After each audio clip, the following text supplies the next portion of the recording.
2/19. That's my birthday. Coming up soon is my birthday. Let's talk about love and relationship today. Right now, for now. That is a weighty subject. It's a heavy subject. And by that I mean, just because I'm going to post about it now doesn't mean that we will by any means cover the entirety of the subject, the topic of love and relationship. And the reason why we can't cover it all, and possibly the reason why we can cover it all, is because love and relationship is all that there is. Love and relationship is all that there is. I used to own a studio called Only Love Studio. And it was called Only Love because, talk about follow the artist, my artistry is love and relationship. And I know that now, looking back on everything, because I've always been this way. Love has just always made sense to me. Love has always just been the way. And, you know, I've gone through some journeys with that for sure. I mean, there's a whole bunch of narrative that comes along with the concept of being in love and love and relationship being my artistry. You know, what that has looked like is having 3 children with 3 different fathers. And for a long time, the narrative of that was like, Jesus Christ, Olivia, like, get your shit together. What is your problem? You just go from one relationship to the next, like on and on and on. And until I finally realized, yeah, because that's how you learn. That's how you heal. That's how you do your work in this world, is through love and relationship. And it's so interesting when it comes to love in particular. I've always had the hardest time following along with those, I don't want to say boundaries, following along with the narrative that's out in the world as it pertains to relationship, as it pertains to your love partnerships of, he's not treating you right, you need to drop him, like, unless he can match up this, or unless she can show up in this way. Like, there's just all this rhetoric about fucking cutting each other off and cutting people off and being like, until you behave this way, like, you know, I'm not going to give you any more of my efforts or my attention. And even recently I was talking to a client and her response was, I'm not going to put in any more than he's going to put in. I'm just not going to, you know, if you want to text me, fine, I'll text you back. Or if you want to call, okay, fine. But like, just this very, and I told her this after we had this conversation, like after she shared that, I'm like, girl, that's a little like persnickety. That's a little like, come on, I'm taking my marbles and I'm going home. We are better than that. We are better than that. And in fact, it is because we are more likely to behave that way than in a truly unconditionally loving way. That's why we're in the situations that we are in so much right now. That's why we are in the situations that we are in so much right now. And I mean that on all the levels. I mean the environmental situation. I mean that in, you know, the political situation. I mean that in financial situations, familial, educational, like everything that we are in, every relationship that we are engaged with comes from our internal relationship with love. Now, let's talk about the definition of relationship for a little bit. So on one hand, relationship just means, where am I in relationship to this thing? Meaning, like, where am I in proximity to this thing? So like right now, I'm here, I'm speaking into the camera. So I am in relationship to this phone and this phone stand right here, because there is a positional relationship. This is Olivia, this is the phone, okay? When it comes to people, same thing. Where am I in relationship to this person, to my mother, to my children, to my clients? Where am I in relationship to them? Olivia's here, clients are here.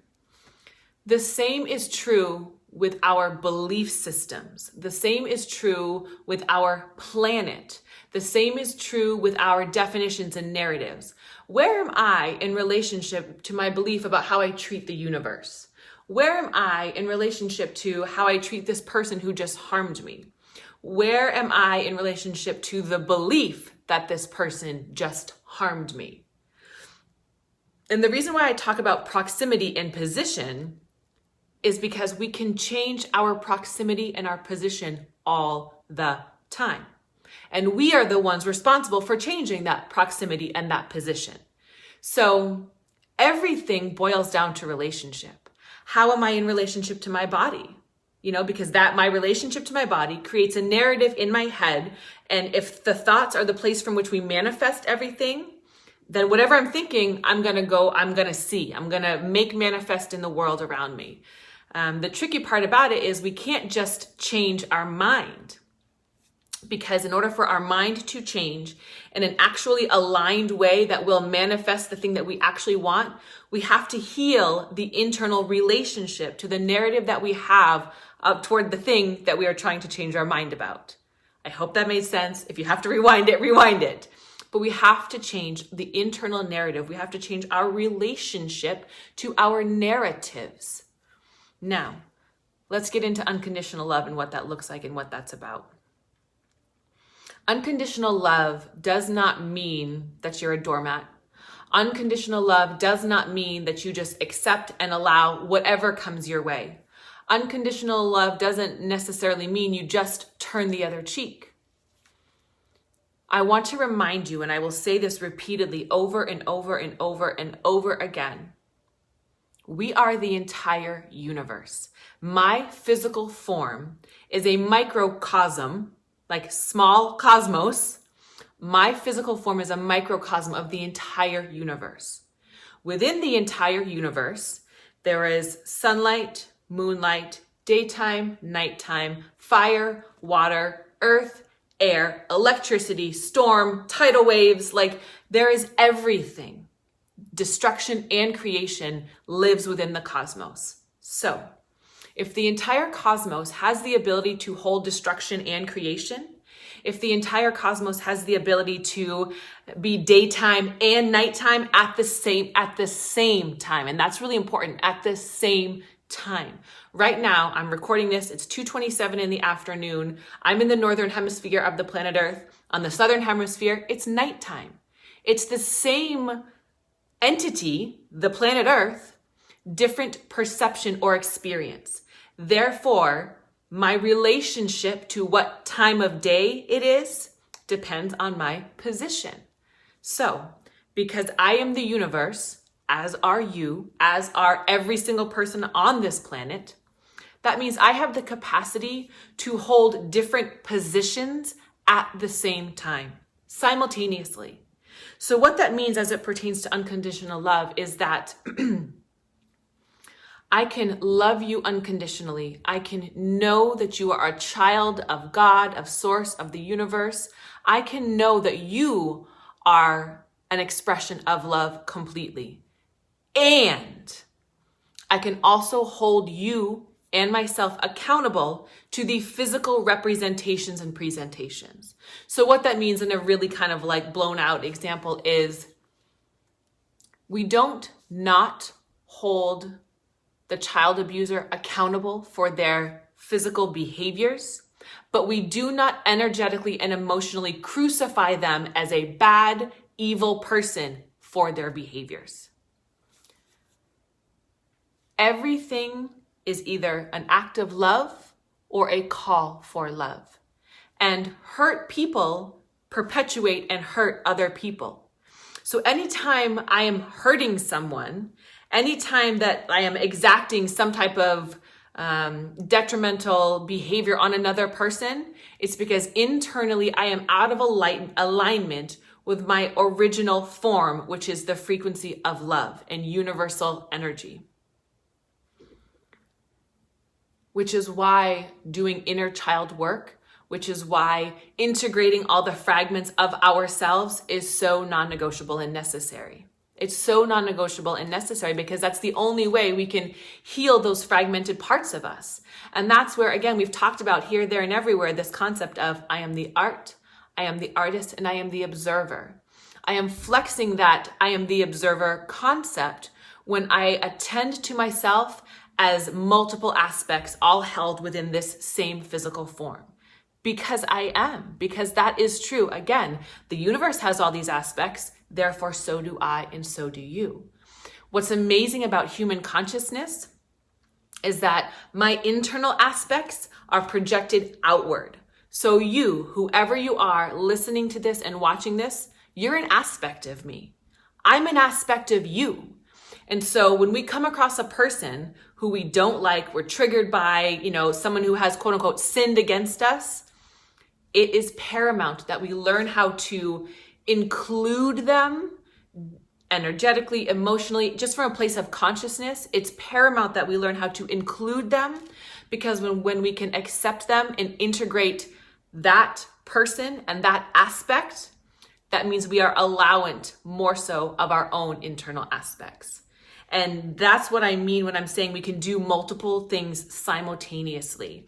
We can still hold that child abuser responsible and accountable for those actions and those behaviors. Like I said, unconditional love is not about being a doormat. We hold people accountable. We hold ourselves accountable for our missteps. However, we do not try and shove them away and push them somewhere else and say, you're bad, I don't want you around. We can't do that. We cannot do that, because if we are an aspect of each other, the more we do that to the people out there, that means we are denying aspects of ourselves in here. And that means we will never come back home. We will never come together again. We will never complete. We have got to integrate and include always. Now, I want to go back to that conversation of proximity and position, because including someone does not mean that they need to be in our physical proximity. It just means that the exchange, the energetic channel between us and that person who may have caused us harm, or who may be causing us harm, maybe caused another person that we love harm.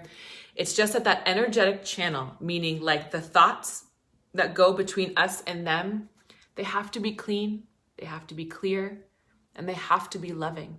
They have to be loving.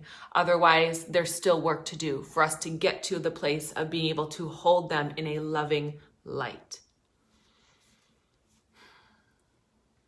There was a post on my Instagram about loving our perpetrators and how necessary that is.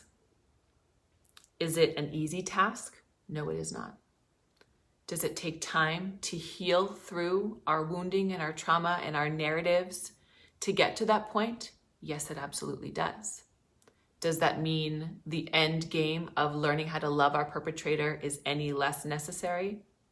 Nope. Does that mean that we have to then be homies with our perpetrator? Nope. But the thing about perpetrator, to perpetuate, right? So hurt people. That perpetrator, that person that hurt us, they got hurt too. And that's where we can enter into that space of compassion for them. And again, let me remind you, if you are unable to hold a space of compassion for them, that means you are unable to hold complete compassion for yourself, because every person is an aspect of us. So we get to practice externally. We get to be in this amazing arena of relationship. Everything is relationship. Everything comes back to relationship. Relationship is what heals. Relationship is what heals us every time, all the time. And think about it from, let's say, a partner relationship. Because I said, let's talk about love and relationship in this video. Think about it as a partner, right? So, you've gone through a couple unhealthy relationships, toxicity, emotional abuse, physical abuse. Just whatever you've gone through. The only way that you truly can heal and repattern your belief systems about men or about women or about this kind of person or that kind of person is through entering back into that arena, that relationship arena with a partner and doing it different, embodying a different sense of self, speaking up differently, communicating your experiences differently, and moving through the motions of relationship in a cleaner and healthier way. That's what repatterns our brain. It gives our brain the evidence we need to know, oh, not every man is gonna fuck me up. Not every female is gonna want me to change who I am. I actually now have the experience and the evidence in my brain that shows me, oh no, I can speak my truth and not die. I can stand up for myself and they don't leave me. We can talk those things through, process them out in therapy, maybe listening to videos like this, reading books, yoga, meditation, exercise, all this self-help stuff. But it's all just a nice concept until we are back in relationship with a person, re-engaging and doing it different. Relationship heals everything. Relationship has a 100% success rate. End of story. End of story. And anytime we are not bringing a full sense of love to a relationship, there will be something left undone. There will be something left undone. And sometimes that love is more for ourselves because we stand up for ourselves, we set boundaries, whatever. Sometimes it's more about the other person because we honor their wounding and we continue to extend compassion to them. We continue to work on it with them and hold space for them. Spoiler alert, those are the same thing. Really, it's the same thing. Love looks like a lot of different things, but as long as we are entering into the engagement with a strong heart, with a soft heart, with an open and loving and forgiving heart, whatever needs to happen will happen. And really, at the end of the day, love is the frequency of the universe. It is the universal wave. It is the thing that we are all made up of. And that's why so much of the previous videos and conversation and the last video about, being starving for a witness, it's because we're hungry for relationship. We're hungry for connection. And this whole COVID thing, this whole social distancing, quarantine, it is insanity what it has done to our hearts and our souls and our psyche. One of the most important things for our immunity, for our strength, is community and relationship and connection. And more than anything, that's a lot of what we're seeing and we're experiencing, is that I was already so disconnected from, the people in my life, from the concept of relationship, that now that I can't physically see anyone, I'm dying a little bit inside. A lot of people are having this experience. When we went to Austin, and we sat around that table and I'm asking everyone, why are you here? Why are you here? When we go to LA, we're going to Los Angeles in a couple weeks. And same thing, having that individual, very bespoke, speakeasy ceremony. Why are you here? Everyone's like, I miss people. I miss connection. I need this. We need this. We need relationships. Relationships heal us. Unconditional love is about the willingness to always be engaged in your relationships. Whether it is with a thought system, whether it is with a particular belief or narrative, whether it's the relationship with your body, with your family, with your lovers, with your planet, with your sense of self. Relationship is the beginning and the end. It's one of the reasons, honestly, I love this platform so much, because it feels very much like relationship. This is real time. This is me. I have no makeup on. I went to the gym earlier. I've been doing work all morning. And then I start to feel this sense of hey, I need to connect in. I need to drop in with my people.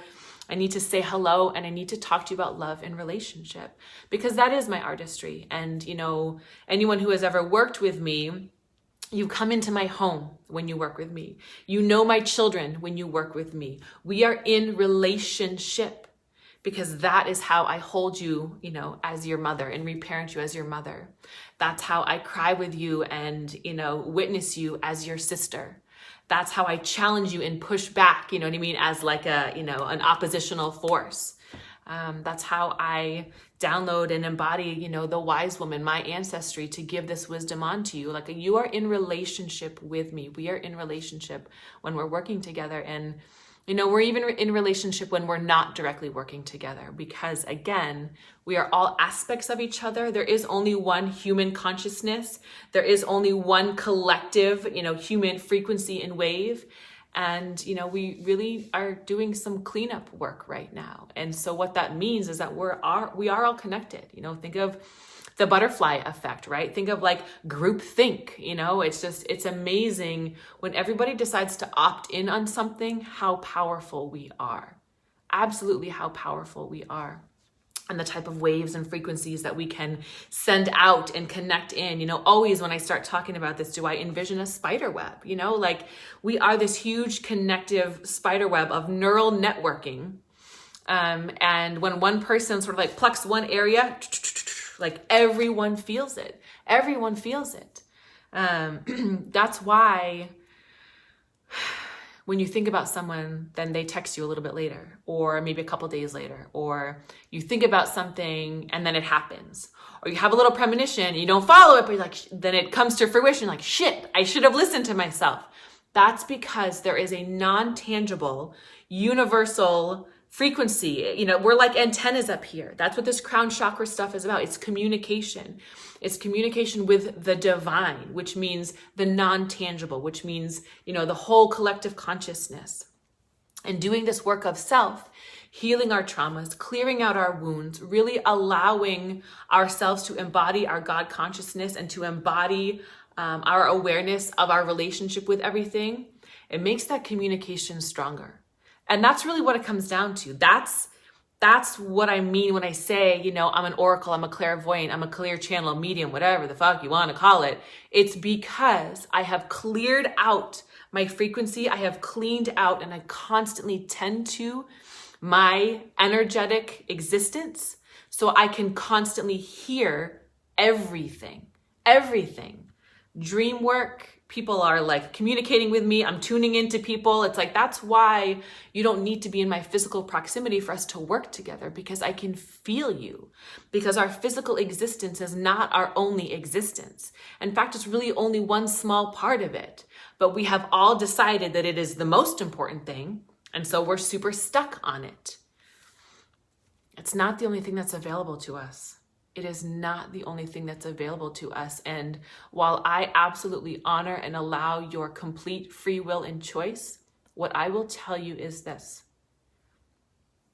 My entire life changes, becomes more fulfilling, nourishing, incredibly delicious, powerful, spectacular when I tend to my etheric and energetic and emotional bodies, cleaning out my channel, cleaning out my heavy, dense frequencies, and making myself available for the magic, making myself available for the non-physical experiences.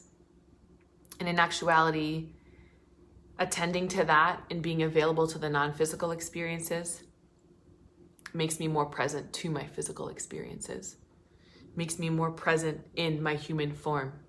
Because it's not that human form is bad by any means. We get to have these incredible sensory experiences as humans, we get to fall in love, we get to taste delicious food, we get to cry tears, we get to smell our children, we get to experience these things in this human capacity. And it makes it that much more powerful and fulfilling and connecting when I spend my time tending to and focusing on the metaphysical. It's this beautiful dance, of involution and evolution, and we can talk about that at another time. I'll put that up on my door, and we can talk about it at another time. But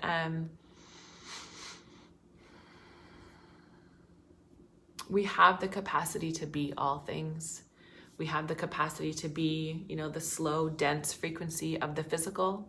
And we have the capacity to operate at the high, fast-paced frequency of the metaphysical. And it's really a lovely thing to do all of it, simultaneously at the same time. That is me being the observer of myself and all these layers of frequency.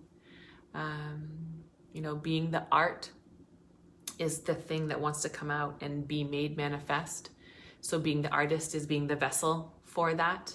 And then you get to look at what it is you've created as the observer, and how do I need to adjust it so my artist can create new art. It's just, it's profound. It's profound, it's dynamic, it's spectacular. Following the artist is, for me, really about being in love with everything and everybody. That's just what it comes down to. Being in relationship has a 100% success rate. So I hope you're willing to be in relationship with everything that you do. Every person, every place, everything. You know, be in relationship with your home. Tend to your home as a living and breathing entity, because it is. It's made up of the same energetic constituents as we are, you know? I know we'd like to think we're more animated, but I don't know about you. I feel my home. Only Love Studio, when I had her, I felt her. She was a thing. She was her own entity, and I treated her as such. That's why when people stepped through the doors of Only Love, they felt her, you know? So, I love you, I love you, I love you. Wherever you are, whatever you're doing, keep going in. Keep going in. We need you. Bye.